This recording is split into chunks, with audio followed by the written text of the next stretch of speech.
Me llamo Rubén, pertenezco al colectivo Basurama. Estamos aquí en nuestro espacio de trabajo, en nuestra nave.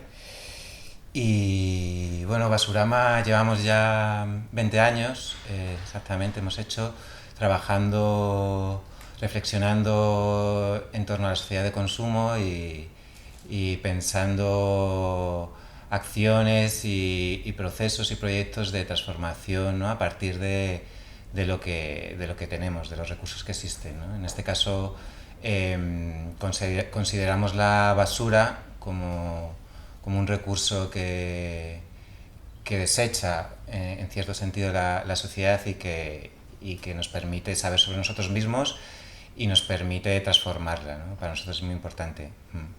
Trabajamos con las comunidades que habitan los espacios que transformamos y generamos proyectos de todo tipo, ¿no? Que generan preguntas, reflexión y que generan cambios en la manera de relacionarnos.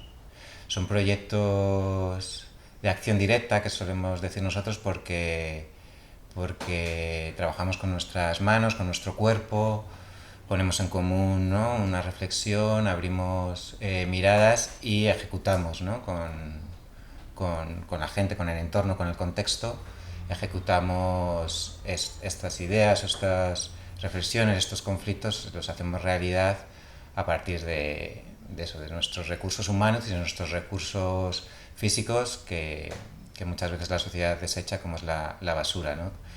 Pensamos que la basura es un recurso que hay que darle valor y que tiene mucha potencialidad y un camino muy abierto a producir nuevos entornos. En los últimos años, en los 6-7 últimos años, hemos desarrollado un proyecto, una línea de trabajo más concreta en un contexto más específico como son los colegios o los centros educativos, institutos, escuelas infantiles, ¿no?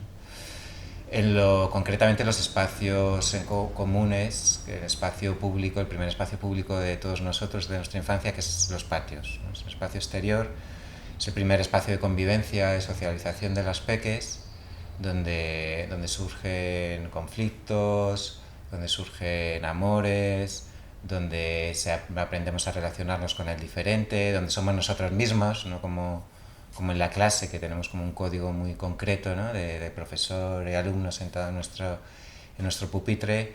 En cambio, en el patio somos nosotros mismos y es un lugar donde se producen muchas cosas y donde se producen muchos aprendizajes informales que a veces no somos tan conscientes. ¿Y qué es lo que pasa en estos patios, en estos espacios públicos primigenios que llevan olvidados desde hace muchos años? Se han quedado obsoletos, ¿no? Entonces, Basurama, para nosotros, trabajar en los espacios era parte de nuestro trabajo, trabajar en los espacios obsoletos y darles nuevas vidas, nuevas relaciones, nuevas potencialidades, ¿no? Y concretamente con las comunidades que lo habitan. En este caso, los colegios o los centros educativos tienen unas comunidades muy concretas, que son las propias alumnas y el profesorado y el equipo de mantenimiento y dirección y las AFAS o las AMPAs, ¿no? Las familias que son parte de esa comunidad. Entonces es una comunidad muy potente, muy rica y además muy concreta, ¿no? Que comparten un espacio, que comparten unas normas, unos intereses y que pueden hacer ellos juntos por mejorar estos espacios, en concreto los patios que han sido abandonados un poco por la administración, ¿no?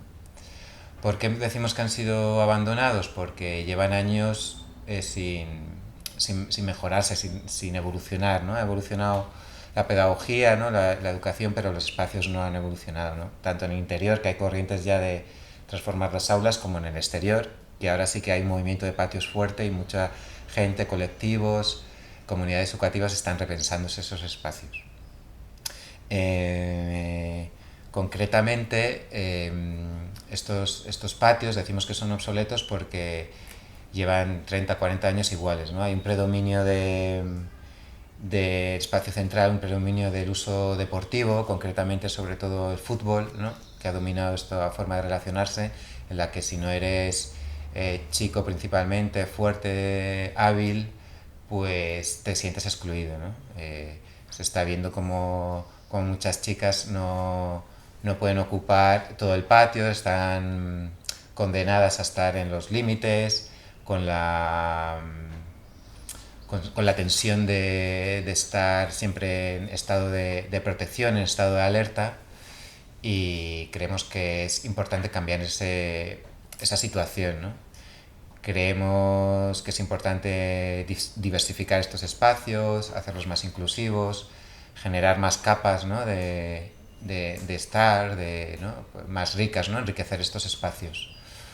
Básicamente poner más vegetación, poner sombras, generar espacio mobiliario diverso para estar, para sentarse, para incluso tumbarse, generar otro tipo de estructuras de juego, ¿no? En definitiva, es un espacio mucho más rico que permita a la diversidad de niños y niñas que conviven en ese espacio que puedan usarlo de manera mucho más transversal, directa, diversa, participativa y mucho más rica. En ese sentido, vamos a realizar un taller en el marco de Planea con diferentes profes de diferentes ciudades aquí en Madrid, en las que invitamos a transformar un patio de un colegio, en este caso de Menéndez, en este caso de Núñez de Arenas, aquí en Vallecas, y para nosotros qué mejor manera de aprender que haciendo un proyecto real de transformación de patio. Entonces vamos a estar 2 días trabajando en este patio y generando entre todas estructuras, o pensando sobre qué tipos de espacios queremos, qué tipo de estructuras de juego, de estar, de estancia podemos construir con nuestras manos, idear con nuestras cabezas y sobre todo, repito, construir con nuestras manos y nuestro cuerpo y nuestras herramientas para dejarlas construidas, hechas, activas y que puedan utilizarse desde el minuto cero. En este caso en concreto vamos a trabajar con un material muy potente que ha sido el protagonista de este curso para nosotros, que ha sido troncos, ramas, troncos de árboles, ¿no? Hemos tenido la circunstancia muy específica de este año de, bueno, 2 grandes circunstancias, el COVID, ¿no? Y los protocolos que han surgido en estos centros, ¿no? De grupos burbuja y por un lado y de necesidad de salir fuera al patio a dar clase, por ejemplo, ¿no? La importancia de los exteriores, eso ha habido como una mirada otra vez hacia el exterior, darle valor a los patios, por un lado, y por otro lado, otra situación negativa también que se ha conseguido darle la vuelta ha sido los destrozos derivados de Filomena, ¿no? Filomena fue un acontecimiento increíble que transformó la ciudad durante unas semanas, una ciudad más jugable, más rica, más inclusiva. Pero cuando se fue la nieve descubrimos que muchos parques de la ciudad en Madrid, pues muchos árboles de los parques no habían aguantado esta situación tan extrema y habían sido abatidos o han tenido que ser cortados, ¿no? Por los operarios. Entonces todos esos troncos, toda esa madera se estaba produciendo en cantidades ingentes que no éramos capaces de absorber como ciudad, y lo que estaba haciendo el ayuntamiento era llevarlas ¿no? Para poder habilitar estos espacios al público que no fueran peligrosos, llevarlos al vertedero, ¿no? No se podían reciclar todos, solo los pequeñitos se troceaban para volver otra vez al suelo natural. Y entonces nos dimos cuenta que se estaba produciendo un desecho de repente de un material muy valioso, ¿no? Árboles de 60, 70, 80 años que tienen una memoria histórica en Madrid, que han vivido y han visto muchas cosas, se estaba tratando como basura y se tiraba al vertedero, ¿no? Quemando CO2. Entonces hicimos una llamada al ayuntamiento y a la ciudadanía para recuperar ese material, primero a la administración para que sus operarios, la propia infraestructura del ayuntamiento que le estaba llevando al vertedero, en vez de llevarlos al vertedero, los repartiera en todos los colegios, institutos, escuelas infantiles que los desearan. ¿Qué pasó? Que la administración es muy rígida y no tenía capacidad, ni en este caso tampoco voluntad de hacerlo. Entonces era como había muchas subcontratas, mucha burocracia y no fueron capaces de hacer esta gestión, ¿no? Era más fácil, camino recto, ir al vertedero. Entonces así muchos centros se autoorganizaron y convencieron a operarios del parque para recuperar esos troncos, llevarlos al patio, unos troncos más grandes, otros más pequeños, con su propio padres, madres, Otros coles pagaron los portes entre varios. Bueno, el caso es que se consiguieron recuperar bastantes troncos en bastantes colegios y para materia prima, para mobiliario de los patios, que como sabemos son muy precarios y no tienen casi infraestructura. Entonces, a partir de esta situación, vamos a trabajar con los profes que se hayan apuntado a este taller, que se llama Filomena valió la pena, ¿no? Por ese sentido de darle la vuelta a una situación negativa, ¿no? de todo esto triste, de todos estos árboles abatidos, por lo menos darles esta segunda vida y esta segunda oportunidad a este material, para nosotros, a esta basura tan valiosa, ¿no?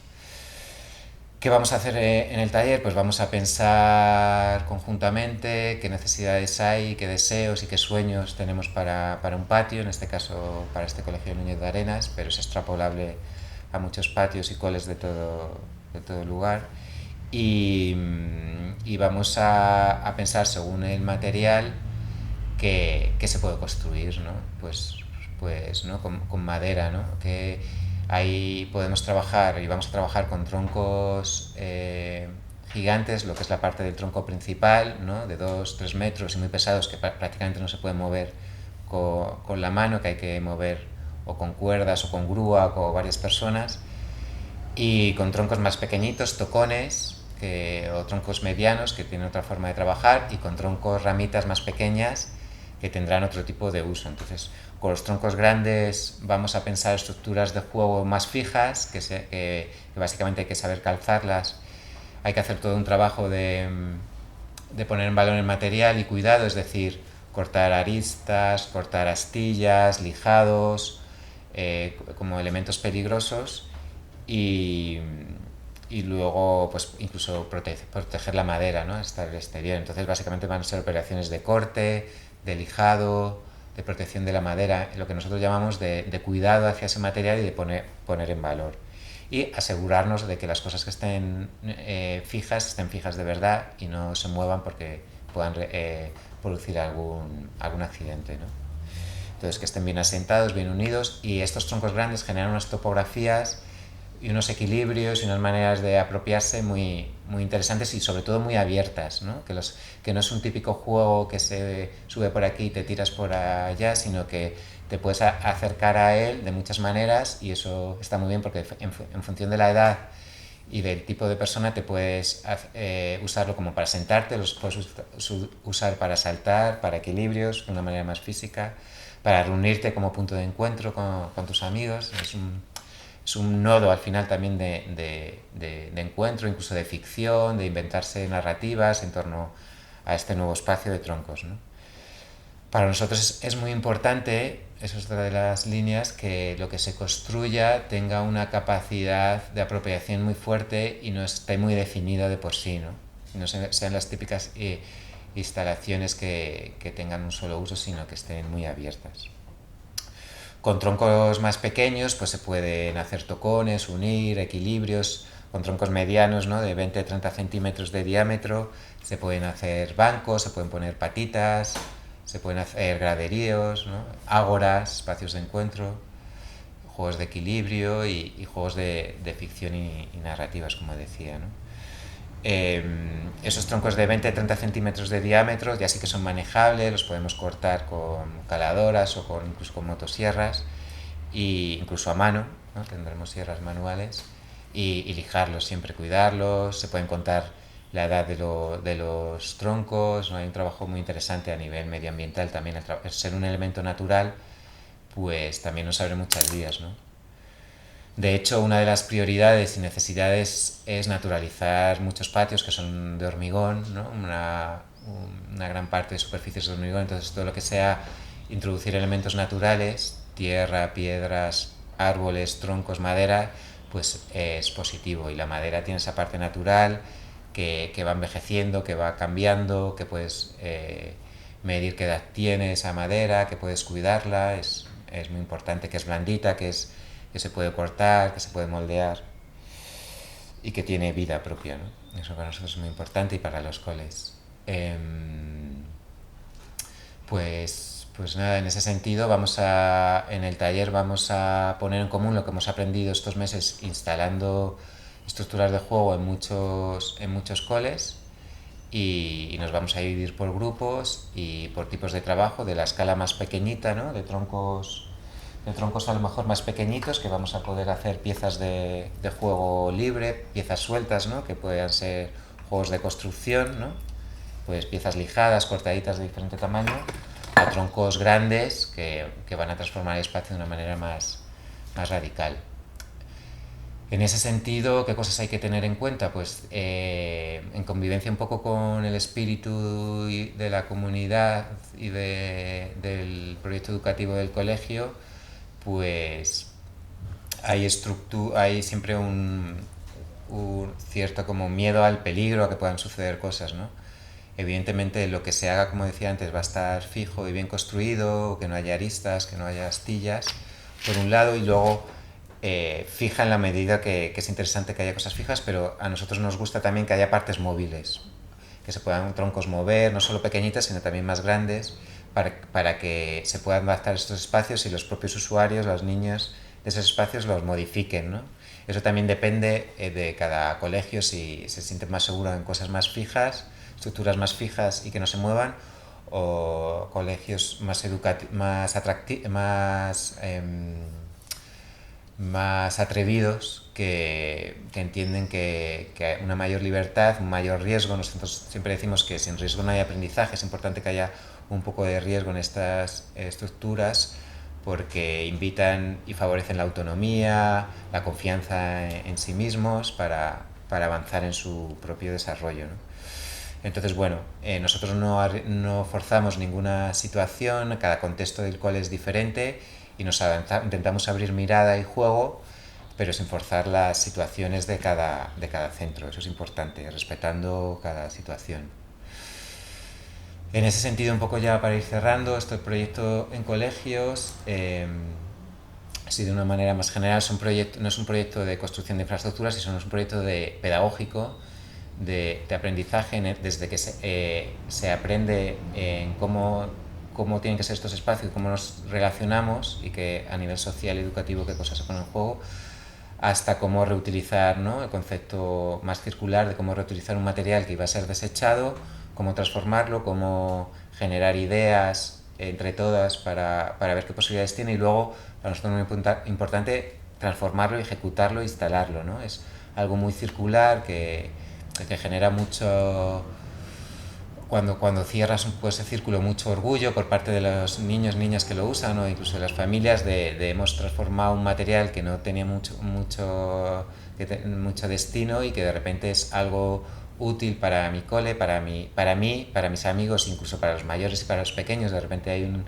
sentimiento de hacer algo, de una responsabilidad que dejamos a ellos porque ellos les dejamos las herramientas, las decisiones y ellas lo construyen, entonces se sienten muy orgullosos en esa parte y se sienten súper responsables, confianza en los demás para hacer algo para el propio cole, para ellos y para los demás. Eso es muy importante. Entonces se produce un proceso de participación en una metodología pues por grupos, ¿no? En el que hay confianza en los demás, en que cada uno ejerce sus responsabilidades, son desde niños pequeños a mayores, ¿no? Y se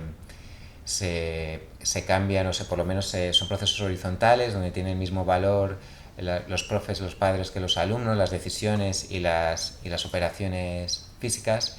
Entonces se ejerce de una manera más horizontal esa toma de decisiones en la ejecución y hace que lo sientan más propio, que son ellos los usuarios y que sea un proceso donde también haya que aprender a trabajar con los demás, a respetar los turnos, a la herramienta aprenderla, a saber esperar, a dejársela al compañero, a trabajar por turnos, a cambiar. Bueno, hay procesos metodológicos que son muy interesantes y que también aprendemos todos en ese proceso, ¿no?